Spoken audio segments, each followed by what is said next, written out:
Hello, this is The Bittersweet Life. I'm Katie Sewell. This is part 2 of our conversation with Pulitzer Prize winning author Anthony Doerr. If you haven't heard part 1 yet, start there first. If you have already listened, we continue and journey to Rome.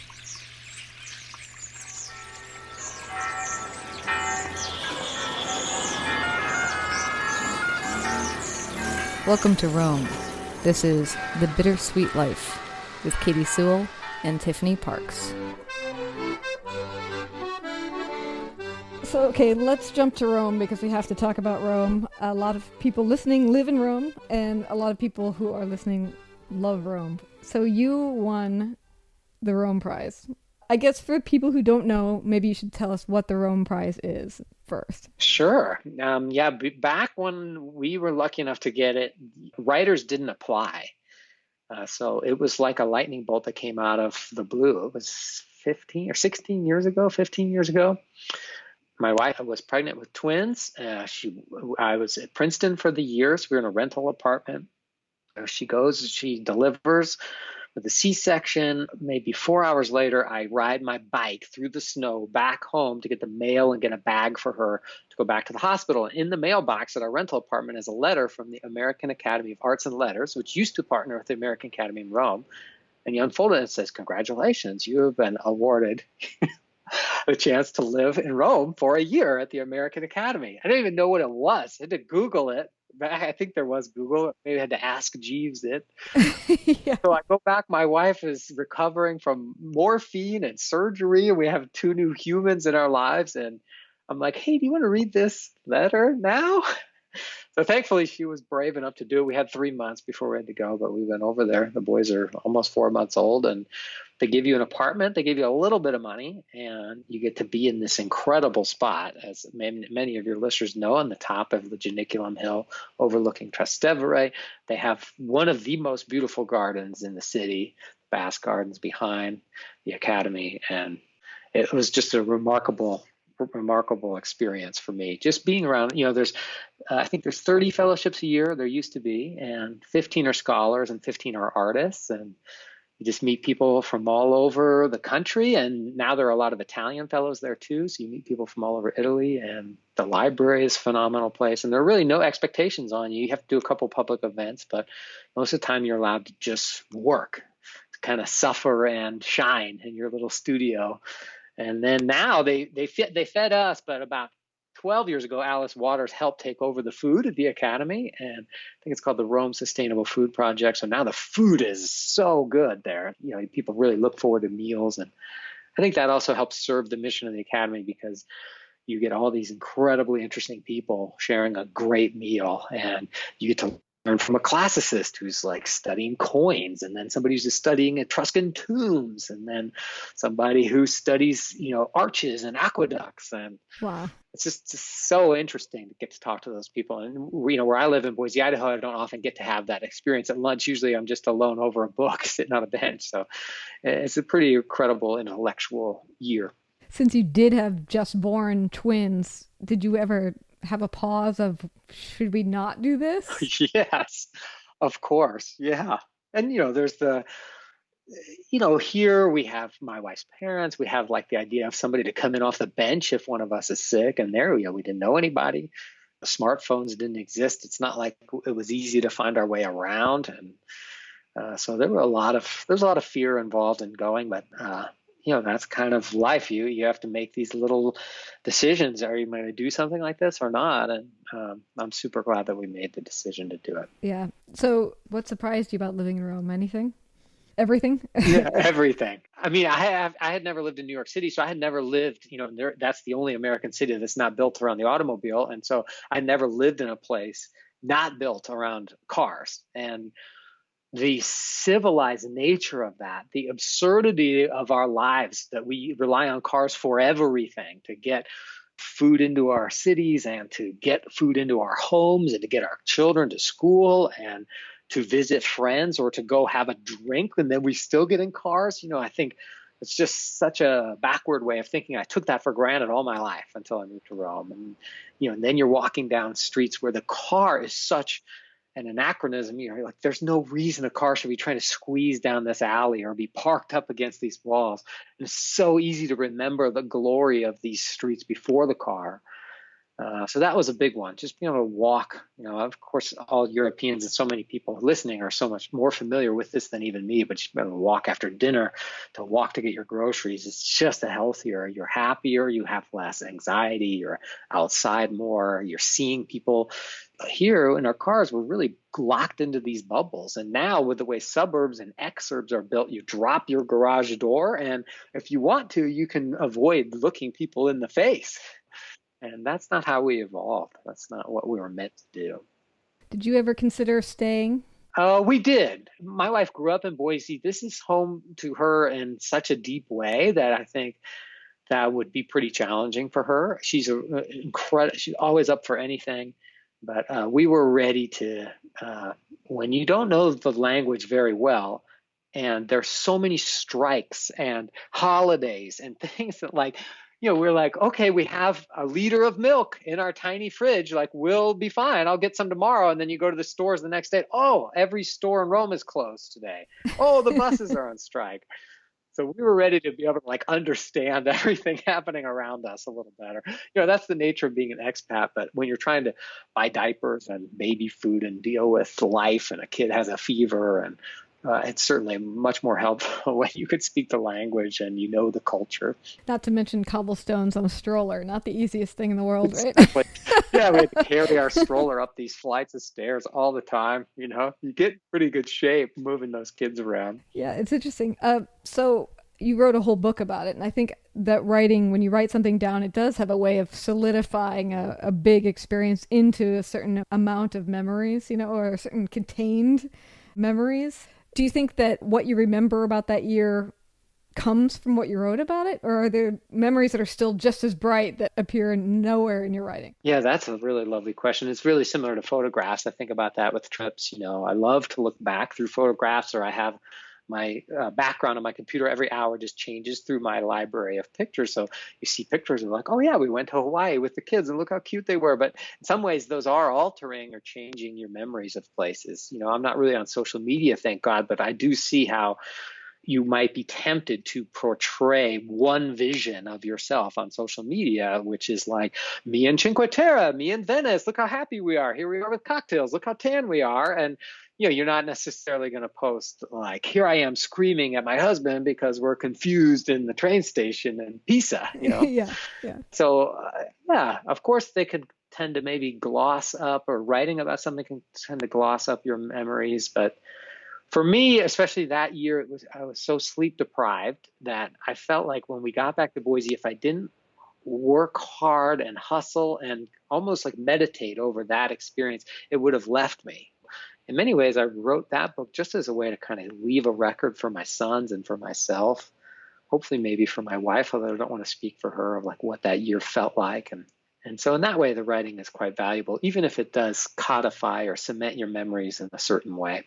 You wrote a book about Rome. You wrote another book set in France. Does that make, when you go back to Rome now, or if you go back to France or certain parts of France now, did it change how you feel about those places? Especially in the story that you invented, that you came up with out of your own head, that you didn't live. Does it change your experience of the country? Yeah, I think it does. Certainly my experiences in Saint-Malo, I had gone there 3 separate times researching the book.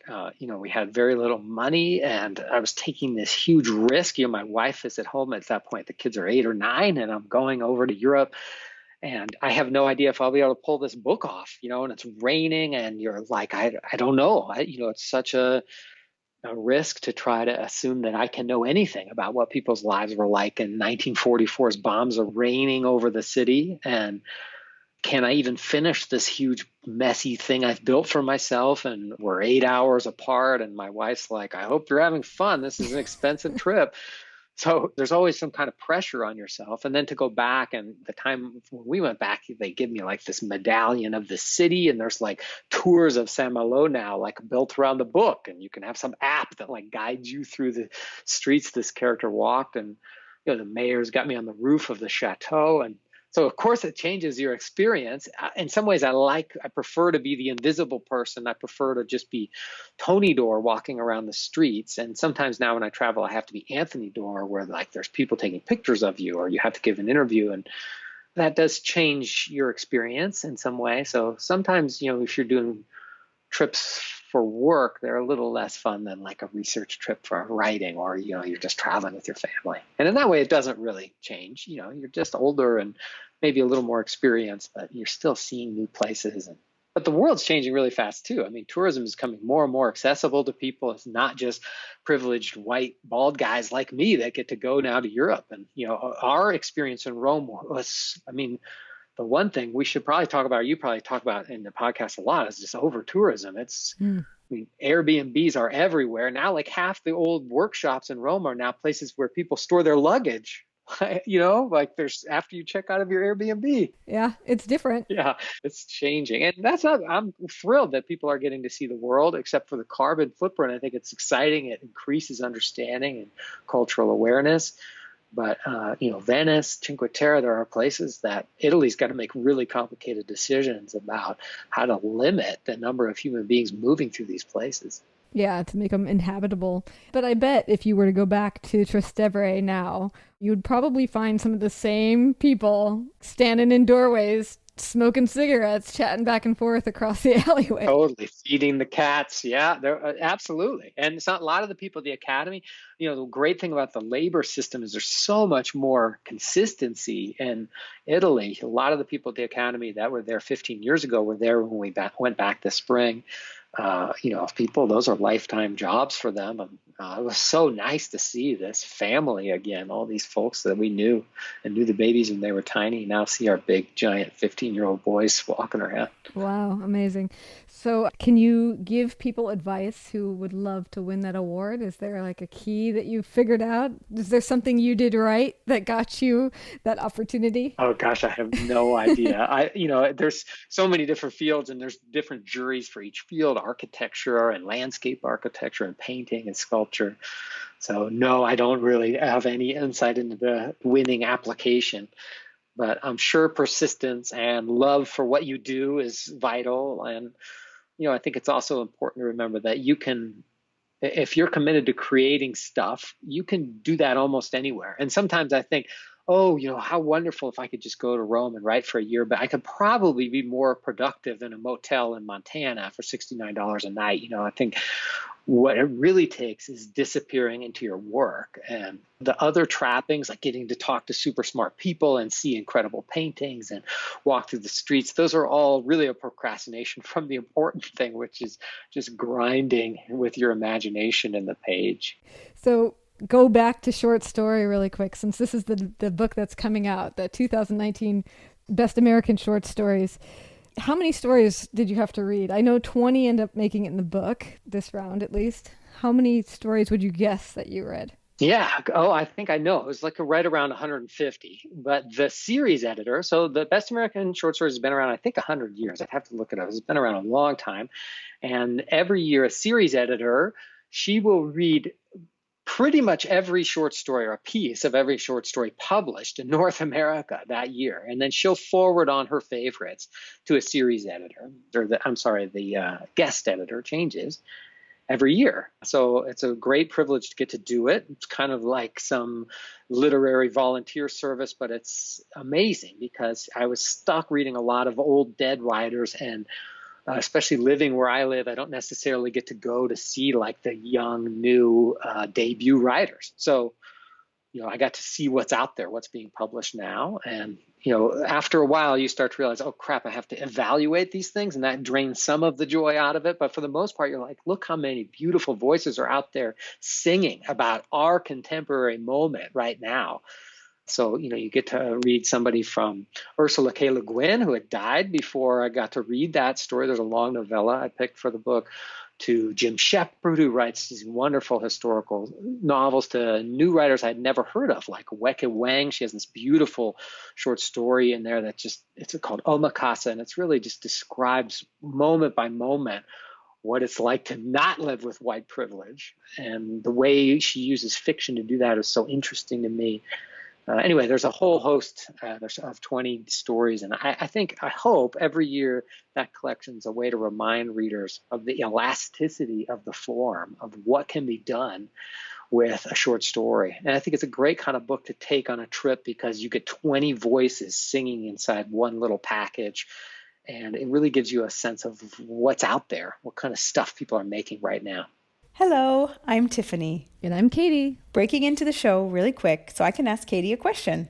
Yes? So as you know, Katie, we're challenging our listeners to help us reach a financial goal of $1,000 a month on Patreon. We are. And you know what, Tiffany? If everyone listening pitched in $5, $10, even $20 a month, we would make that goal in a heartbeat. So my question for you is, why do we need $1,000 a month? Well, $600 to $700 of that is covering our monthly costs. That's web hosting fees, taxes, advertising, equipment charges, the day-to-day expenses that keep a weekly show running. So what about the other 300? Well, I don't know if you've noticed, Tiffany, that we've been doing this show for over 5 years and haven't ever really been paid.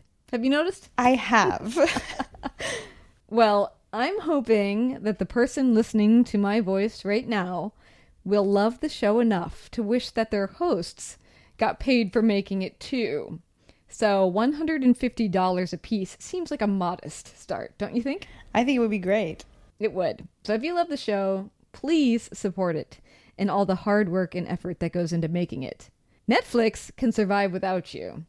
We can't. So visit patreon.com/the Bittersweet Life podcast and become a donating member of our community. That's patreon.com/the Bittersweet Life podcast. I'll put a link in the show notes. And now back to the show. Reading 150 different short stories from a year, were there themes emerging? Were there definite themes that people were going after in all of these short stories? Yeah, you start to just naturally pick them out as you're reading, of course. I felt like disconnection was one. Certainly, technology ended up picking a story that's very much about a young girl who's lost in the world of technology, and she's almost like losing the boundaries between real life and her social media life. And as a parent of teens, I think in particular that sung to me. That story is called Protozoa.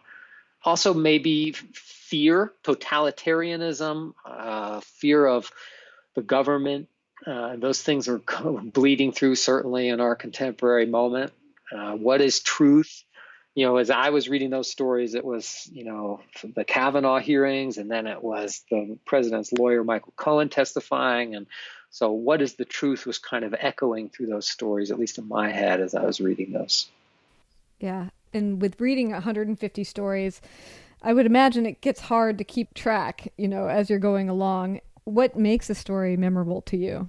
Yeah, that's a good question. I think that was one of my criteria for what I would pick is which ones I would remember 3 or 4 days or 2 weeks later. It would surface kind of from your subconscious into your conscious mind when you're going for a walk. You're like, oh yeah, that story's really staying with me. I think that kind of durability is one real measure of art, something you can read and then read again later in your life, or a piece of music or a movie and it resonates again. That's a sign that something will last. I think for me, it's care and language. Obviously, it's of course having a bright voice, but it's also trying to maybe push against some rule. So a lot of the times I felt like I was drawn to stories that somehow resisted overtly or subvertly some rule that, is often bandied about short stories. Like you can only have one protagonist. So I'd be drawn to a lot of these stories that tried for multiple protagonists, or, don't have your character wake up in the beginning of a story. So of course, anytime a writer tries that stuff, I love it. I want to see how people are breaking rules and how they might be able to pull it off. Yeah, it's like Paul Auster's Man in the Dark, where it just starts with a guy waking up in a hole. Yeah, there's plenty of classes happening all around us right now where they're like, do not have your character wake up at the beginning of the story. My instinct is to be like, okay, that's what I'll try. That's what I'll do, yeah, first thing. So what would you say is the place for storytelling in our lives right now? Oh, gosh, I think humans crave it so much. We might be looking to different technologies for it than the written, printed word, but storytelling is what humans crave. It's how we build meaning in our lives. And there are some arguments that is what has allowed our species, Homo sapiens, to excel is storytelling. That's what's allowed us to spread around the world, that we've built big stories, whether they're religions or myths.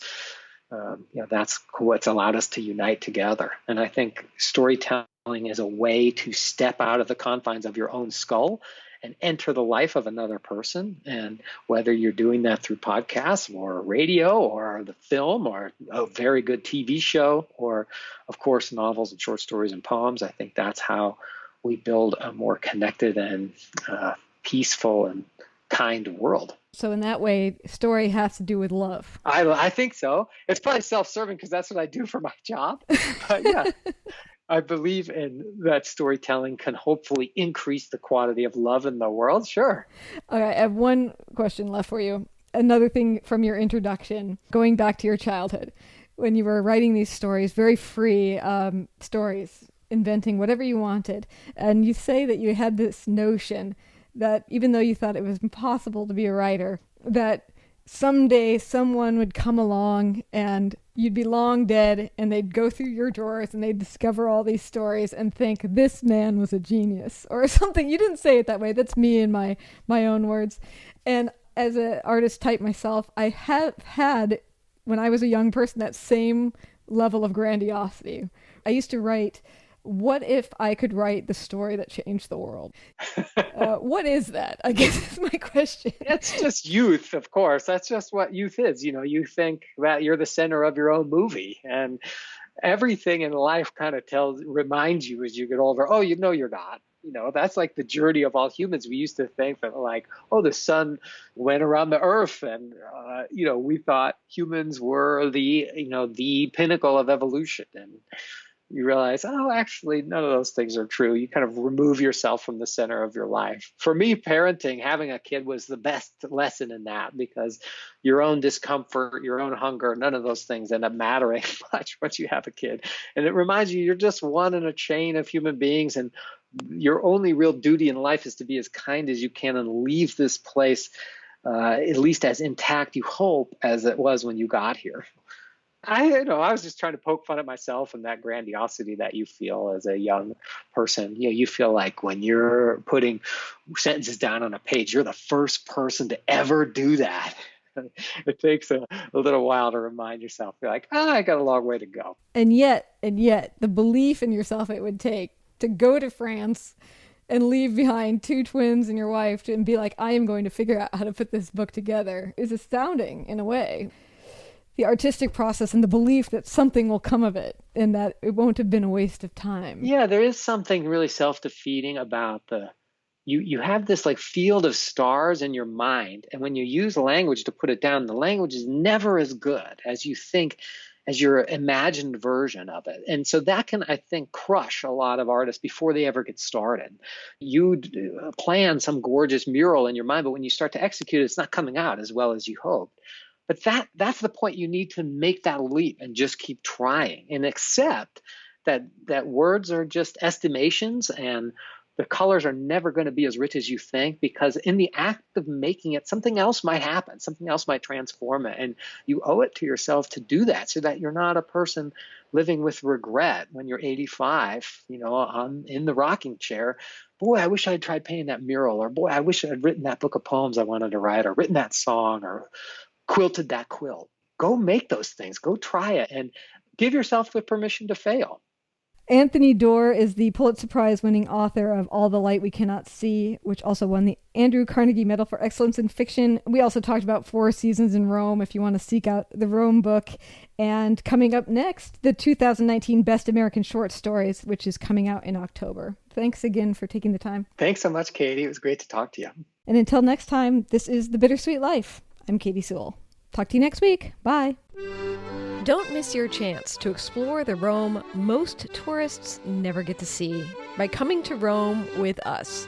This October 5th to the 11th, 2025, we'll take you through the history, art, and stories of Rome in a way that you will never forget. Visit thebittersweetlife.net for more information or email us at bittersweetlifepodcast@gmail.com.